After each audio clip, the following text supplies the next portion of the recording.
तो साथियों नमस्कार, खबर पॉइंट पर आपका बहुत स्वागत है। इस वक्त हम मध्य प्रदेश के भोपाल में हैं और लगातार पूरे देश में आया है यूजीसी।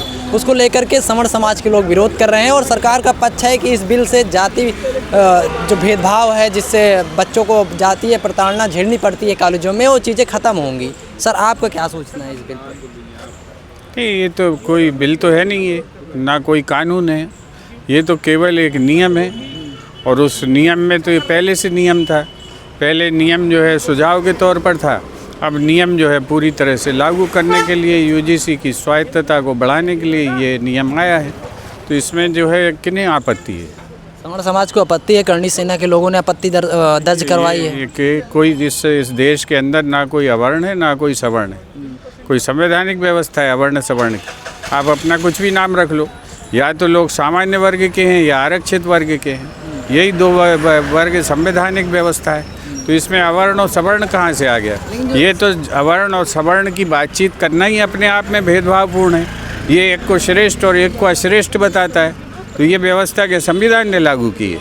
और जब ये समाज में ये भावना रहेगी कि कोई एक सवर्ण है और एक अवर्ण है, तब तक भेदभाव जारी रहेगा। तो ये तो इसी पर तो चोट करने के लिए ये नियम बना है। और केवल ये इसकी सीमित है शिक्षा के क्षेत्र तक।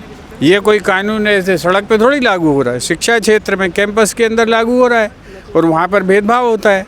तो सामान्य वर्ग का पक्ष है, वो कह रहे हैं कि अगर कॉलेजों में हमारे बच्चों के साथ कोई घटनाएं होंगी, उनके ऊपर गलत केस लगेगा, तो फिर कैसे न्याय हो पाएगा?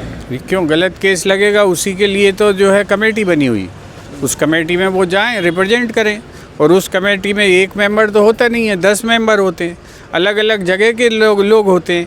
और उसमें कम से कम जो है ये व्यवस्था है कि 7 तो उसमें जो है सामान्य वर्ग के ही लोग रहेंगे मेंबर्स।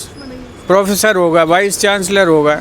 तो इसमें जो आपत्तियां हैं वो कि भारतीय जनता पार्टी द्वारा प्रायोजित हैं और जो विभाजन की मानसिकता को पूरे देश में अभी उन्होंने फैलाने की कोशिश की है, तो ये नए तरीके से फैलाने की कोशिश कर रहे हैं। इसमें असंगत कुछ भी ऐसा प्रतीत नहीं होता है प्रथम दृष्टया देखने से। और अगर कोई आपत्तियां हैं तो अब तो इस पर सुप्रीम कोर्ट में PIL लग चुकी है। तो PIL पर जो विचार आएगा कोर्ट के माध्यम से, उसके हिसाब से अगर कोई किसी को लगता है कि इसमें सुधार की गुंजाइश है तो सुधार हो जाएगा। धन्यवाद।